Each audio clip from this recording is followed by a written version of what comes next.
Bonjour, XXe siècle, Blaise Cendrars. L'approche du Transsibérien. L'approche du Transsibérien et de la petite Jeanne de France, 1913, 400 formules inégalement rimées et rythmées, et la version poétique de Premières errances où, adaptant tour à tour le ton épique ou lyrique à la nature du sujet, Cendrars revit un hallucinant voyage de Mandchourie en compagnie de la petite Jeanne de France, qui est, selon la tradition tolstoïenne, une fille perdue de Montmartre, dont le cœur est resté pur. La technique de l'écrivain se fonde sur une sorte d'impressionnisme brut. Enregistrant simultanéité et coïncidence, le Transsibérien est bien un poème ferroviaire où le chemin de fer devient, comme la caméra du cinéaste, le point de vue mobile, qui entraîne dans son rythme haletant le flot des images, des souvenirs et des sentiments. La présentation de l'édition originale est, à sa date, significative.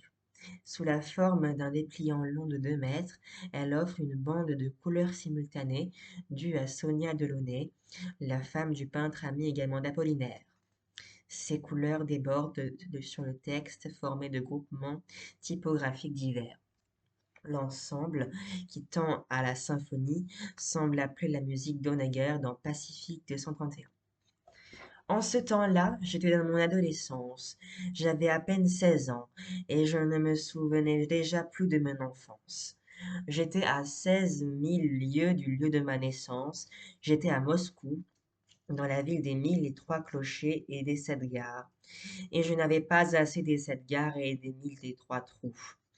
J'ai passé mon enfance dans les jardins suspendus de Babylone et l'école buissonnière dans les gares devant les trains en partance. Maintenant, j'ai fait courir tous les trains derrière moi, Bâle, Tombouctou. J'ai aussi joué aux courses à Auteuil et à Longchamp, Paris-New York.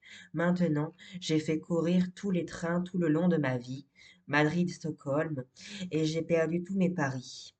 Il n'y a plus que la Patagonie qui convienne à mon immense tristesse, la Patagonie et un voyage sur les mers du Sud. Je suis en route.